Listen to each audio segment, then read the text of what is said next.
So it's a very grey and rainy day today, so I decided to do a reading from my book and put my time to good use. So I'm reading from page 56, and so there are a few things I need to explain. So the story has begun, obviously, and they are now in a badger set, and the badgers in the book are called Thrower. And Honor is a drove, she's one of the hares, the mercenary hares. Rune is a starling, one of the startle, and Aggie is a magpie. Tordrin is a younger badger or thrower, and Roth are what they call humans, the kind of collective term for humans. So they're in the badger set. The tunnel opened into a wide hollow. There were Roth-made things stacked against every available space. The dull yellow-grey of aging plastic and the rusted coil of metal, water damaged yet cared for, dragged from the lap of the elements. At the far wall, hunched over an assembly of puzzling objects, Rune saw a far larger thrower. He wore armour much like Tordrin, yet stone tools and lengths of sharpened wood hung from it. Grey whiskers hemmed his snout, and he appeared at a device that flickered with light as he tinkered. "Father, you have company," Tordrin said. "I do apologise," Tor said as he turned to greet them. Honor bowed and offered her paw. "Aura bring peace, Tor, old friend." He peered at her with solemn eyes. "Honor, Proudfoot of the Drove," he bellowed. "It's been a long time, my dear." He reached out his paw and placed it upon her and patted heartily. "Good to see you, old girl.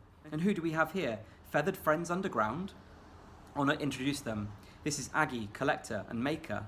Tor nodded. "A maker? Good with those claws and beak, I imagine." He grumbled as he lowered himself to all fours. Aggie stepped closer and spoke plainly, clear to all that she had rehearsed this meeting many times. "I wish to join the Tempered Guild." Her eyes darted nervously, fearful of his rejection. He saw that fear and quenched it with a great clap of his paws and laughed. "Straight to the point. I am more than happy to pass on these arts to you. No maker is complete without knowing the metals when liquid. We see the true nature, that it wishes to be so many things. Like us, I'm sure you'll agree, never judge a nut by its shell." He frowned. "But I am afraid I cannot make you guild. For that you must parley with Siticus Erithicus. He formed the guild in the stinking city to learn the Roth and their ways, to better our understanding of them." She considered his words and replied hastily, "Will you sponsor my application?" He smiled. "I shall consider it." He looked at Rune. "And this little fellow?" "This is Rune, son of Grom," Honor replied. "Son of Grom?" Tor was noticeably moved, and unfurling his large black claws, he gently placed one under Rune's beak, lifting his head and turning it slightly. "Ah yes, there he is. I can see him in you, son. See the bright spark. Grom, the shadow starer." Rune swallowed hard, trying to hide the little flutter that lifted up in him. "You knew my father?" Tor smiled.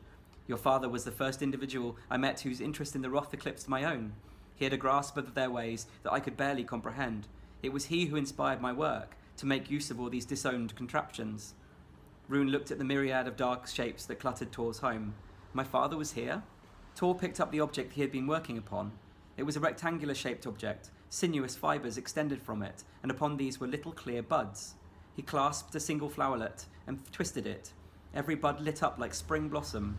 They stared in awe, unable to comprehend this act.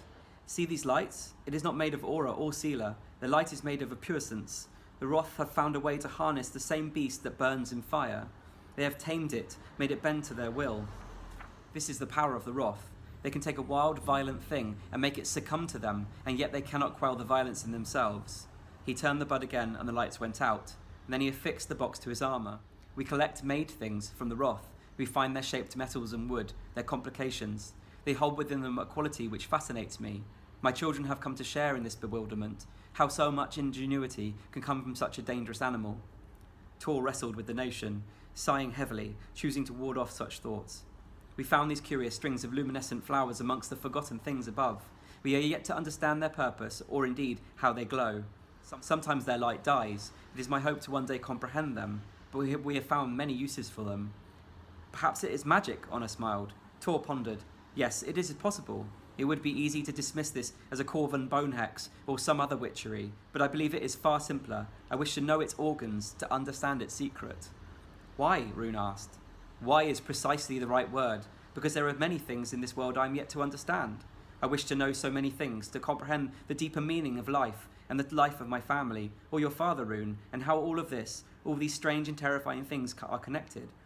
You see, despite all of these Roth creations, all of their ingenuity, they could never amount to what your father could do. It is not fortune that brings you here, little feathered. Come, I wish to show you something." He ushered the visitors into the set. Smell of dry grass and the chatter of cubs at play filled his home. It intoned fond memories in rune. He breathed in the scent of safety. They continued on into deeper depths, where the walls lay thick with markings, calculations and experiments, ideas scrawled deep into crumbling clay. It was an old place. It held something primordial, dirt untouched by the love of the life above. So I won't go on any longer because this video is getting pretty long, but the book is available in 2 different covers, this black one and this yellow one, and you can get those from alexcf.bigcartel.com. Yeah, and hope you enjoy it.